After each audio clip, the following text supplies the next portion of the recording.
All right. Hi, Phil. Hello. How are you? Tell me a little bit about you, kind of what you are and what you do. Yeah, I'm Philip Studer, and I'm with Beechwood Home here in Carmel. I've been here about 2 years now. I bought the store 2 years ago in March from the previous owner. She had it 4 years and two different locations around town. Oh, wow. A little over 2 years ago, I came to Carmel looking for an opportunity, and I randomly bumped into Shannon, the previous owner, and she was looking to sell, and I was looking originally for an empty space to start a store from scratch. And we got to talking. I came out a few more times. I'm from Minnesota originally. Okay. And it got to be a little more realistic to buy an existing business and manipulate it and make it my own, rather than starting completely from scratch. Was scary enough for me, because I've been an interior designer for 17 years. Okay, so talk to me a little bit about that. Like, what brought you to Carmel initially, or like? So I had been a commercial interior designer for 17 years, and I worked mostly on commercial office space, and then eventually hospitality and hotels and high-end condominium buildings. And after 17 years in the industry, I got a little burnt out, and I wanted something more creative. Okay. Because I felt like my job had been less about the design and more about just people and paper management, and it wasn't about the design anymore, and I wanted that back. And always in the back of my head, I always had the idea of having my own shop.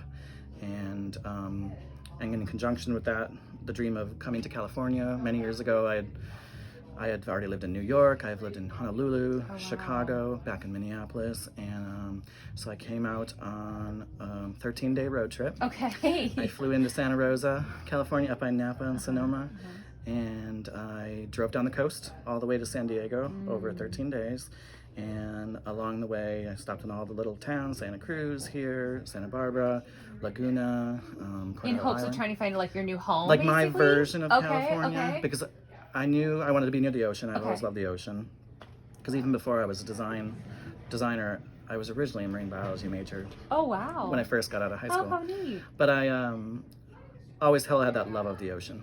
And so what I realized on my trip is that California, you can find your own version of it. Sure. Like Santa Cruz is so different from Carmel, and so different than Morro Bay or Santa Barbara. They each have their own vibe of the town and the people. Even the beaches are totally different.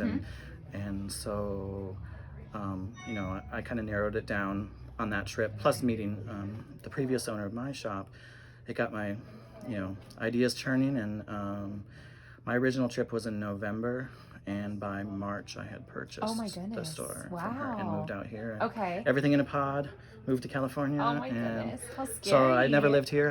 I'd been on 3 visits to Carmel, but never anything long term.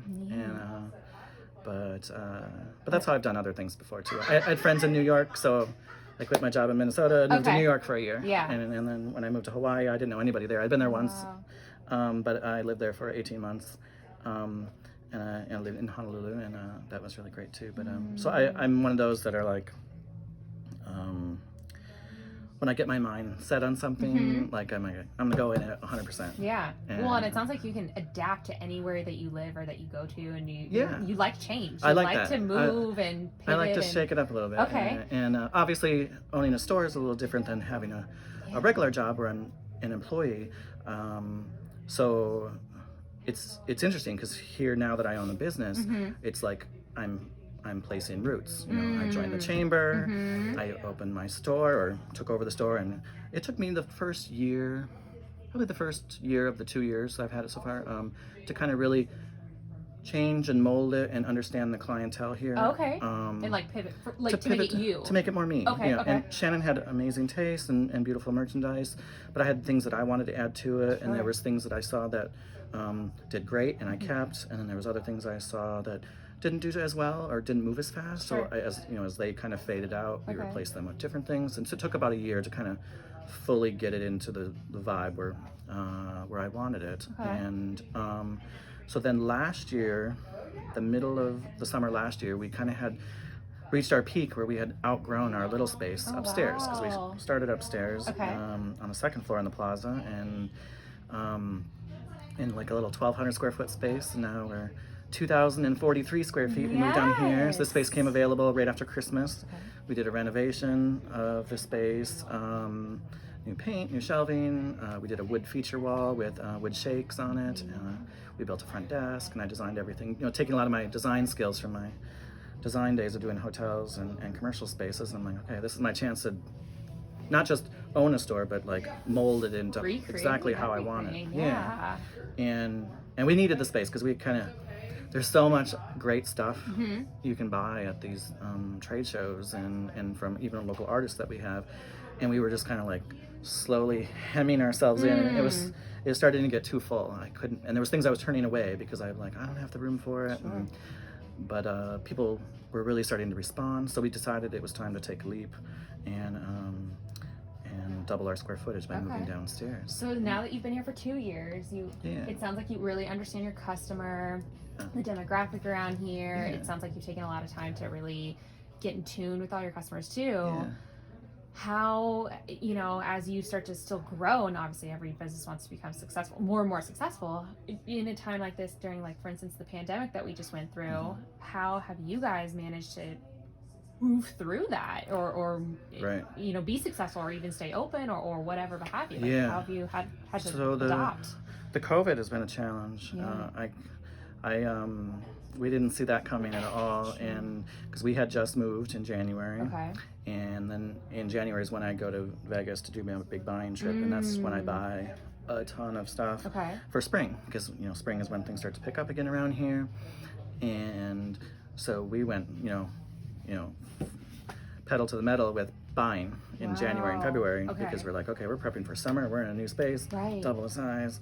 And bought mountains of boxes of things started arriving, and then March 17th, 18th, doors shut.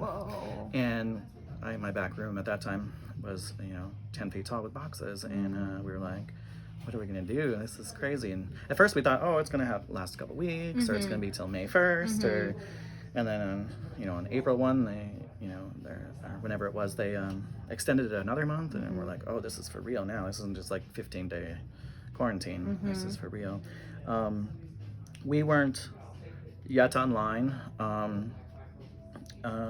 but I took the advantage of the time to really hone my store, because before we had just enough time after Christmas just to get the store open, and just kind of keep the ball rolling. Well, we were completely shut down, so we could tear everything apart, reset the whole store, and just make it how we wanted. I also changed over my point of sale POS system during that time. So we moved our whole inventory from an old computer system to a new one with this iPads and the whole 9 yards. It's supposed to make our life a lot easier. Our inventory management is now light speed ahead of what it was before. Good for you guys. And so that'll be helpful in the future. We're going to a whole barcode system with scanners, and instead of handwritten tags, and it's all gonna slowly change as inventory filters through. But that's been a big investment we did. And the next step of that, part of our point of sale system, will be the online component.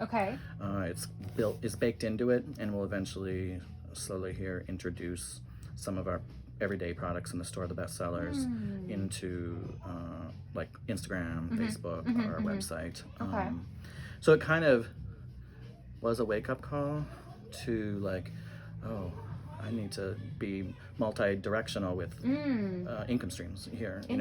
As far as, because we were here on the plaza, and the plaza was locked, so I didn't get a lot of or any, I should say, window traffic, because nobody's here except for me during the day, and a few other owners that were in their stores working on bookkeeping while we were closed. So we didn't get the advantage of walk-bys. We could put a sign in the window saying, call us, we'll do door delivery and all that kind of stuff. So we were fairly isolated during that time. But what we did work on some is, as you can see here, I have all my fabric books. A new thing that we're adding to the store, from my background of an interior designer, was we're adding design services. And so we have a designer that we're partnered with, Christy Sutphin. She's in the studio today. And we work together. She takes care of the clients, and all the orders come through my store. And I have all the accounts with the fabric vendors and furniture vendors, and but she manages the design projects and the design clients. And that's another way of bringing a new channel in. It sounds bring like. new money into the shop, because it's a different kind of, you know, income stream versus selling lotions and potions and you know, decorative objects and jewelry that we already have, and the local artists. You're able to take this out on the road, like you can move it into a home essentially. Yeah, exactly. Okay. And we can complete, you know, a lot of our stores home decor, but it's the finishing touches. Sure. But we can also now provide the rest of the services, from, you know, finishes to furniture to lighting, and we can order from a multitude of vendors. And so it sounds like, you really took your store as like just a individual level basis of people coming in and out, buying as they want, to a multi-channel outstream where you can provide services now, design level, you work with other local vendors, you're looking and doing more internal things to bring you up to speed of how to sell online, how to get creative, and to look at that outlet too. So almost it's kind of like this 2.5, 3 months has been a real interesting. It's in a whirlwind, Well, because it's like it has to be multidimensional. I mean, I knew I wanted to, because if I wanted to just have an internet store, I could have stayed in Minnesota. Sure. It's a lot cheaper there, you know, whatever. And I could have opened an online store, and then watch nobody come to it. And I knew I really wanted to do a brick and mortar store, because I love the displays and the window setting, and I love the people's response when they find something they love, or we help them find something that they take with them. A lot of people now are saying this is their destination for fine hostess gifts and birthday presents and anniversary presents, and so we're really happy to be that for our locals. They like to come again and again to see what's new. But I also realized through COVID that brick and mortar is not enough. We need to have that multi-dimensional, and so with the online coming online soon, and then now with the fabric and furniture and lighting, we can kind of go after it from. You're really able to pivot now to other areas. Well, and then and also during COVID, what we realized, Christy and I, we had some conversations about it. We would check in about once a week together. We would realize that a lot of our customers spending a lot of time at home because of lockdown. Absolutely. And, you know, they're sick of that sofa that they've had for 10 years. They want to get rid of, and so they're now like itching to do something about it. You know, where before they're working 60-hour weeks, you know, they ignore it. They don't see it all the time. They don't see right? it. But now that they're living with it and staring at that thing every day, she's noticed a big uptick in consultations. You know, what would you do here? What would you reuse in our home? What do we need to replace? You know, to refresh, basically. Really smart. And she has a big background in design as well. I've been doing interior design for 17 years, and she's done it over 20. Oh, wow. And, so between the two of us, we can help. Okay. We can help with that. So kind of putting this all into perspective and moving through this hard time, but it sounds like you guys have really stepped forward on a again, internal level, and kind of really pushing your elements. And now you're only going to be, you're set up for success at this point, where it sounds like now that your doors are open and people are coming back and we're getting online again. You know, what does Carmel Rising mean to you? Kind of seeing that overall, and how do you think, how you guys are going to kind of move through this afterwards too? Well, we feel like we're ready for a comeback, and we think Carmel will rise and shine better than it was before. And there's been some losses I've noticed around town. I do my walks around town, and there have been some galleries gone and some stores gone, and not everybody's going to make it, but we think the majority of us will, and at least I believe so. And the visitors, I can tell actually just this last weekend with the hotels and tasting rooms reopening, the amount of visitors. My Saturday was.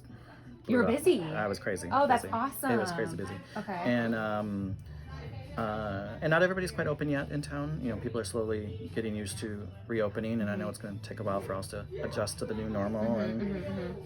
Yes, your mask. I love. Let me see your mask, because it's definitely branded with your home. We have Beechwood Home. So cute. I love it. And so we have that, and we have signage, and we want our customers to feel safe. Yes. And so in my store especially, we have hand sanitizing stations, we have signage on the door for a mask, and most people have been respectful of that. Okay. I can barely count maybe one or two that are like, you know, hemming and hawing about putting a mask on, but the vast majority of people in the last 2 weeks, instantly they come on, they're like, we're so glad to see you, we're so glad you didn't close, you know. And because a lot of the people that come are, well, for our store, 2/3 is either locals or people from the Bay Area that have second homes here. Okay. And so there are regulars that come all the time to, you know, fill their vacation homes and second homes. And they're like, oh, I'm just so glad you didn't close. Good. But so I think we're positioned to take advantage. Sounds like and be it. ready. Absolutely. It's going to take a while for, I think, Carmel to come alive, you know? Sure. I think because of the new normal and how often or how fast we go to the next phase. Because, you know, and this year because of things like Car Week being gone and things like that, a lot of the Bach Festival and those kinds of regular things that bring tons of visitors are not going to happen, or they're going to happen in a different form. And so that will need some adjusting. But I think, actually, I've talked to a couple other stores. We're planning for a busy rest of the year. Good. I'm not going to hold back. You're not going to hold back. You're not going to shy down. You're ready to be open all the time and get ready. Back to I mean, we're almost back to regular hours here at the store. I think by midsummer I'll have to hire a part-time person as well. Outstanding. But I don't know too many people that are, you know, that survived the 75 days closed. I was counting, of course. Were you? Good job. We were counting. Spent a lot of time alone in the store. Yeah. But and of course there was, like, you know, challenging times during that, you know, going through I went through the whole PPP loan process, and we did get that, so we never had to have layoffs in my store. I mean, I have one employee, but we were able to do that. I worked with B of A with that, and I recently found out from the SBA that I was approved for that loan as well. So that should be arriving shortly. So you're taking advantage of these resources that are here, but you're also executing a bigger plan and entity for you. You're not just using the basic needs. You're moving forward and pushing your business farther and farther, it sounds like. Yeah, definitely. It's forced me to think outside the box and maybe accelerate ideas I had. Oh, well, we'll update the website next year, or we'll get online then, because it's just daunting to do. Big project like that. All of a sudden they're like, okay, we need to do this because we don't want to be caught off guard. Good for you guys. Again, you know, and so now we're just trying to get the ball rolling again. Yeah. Well, thank you so much for your time. I really appreciate this. No problem. I hope I was able to help. Yes, thank you.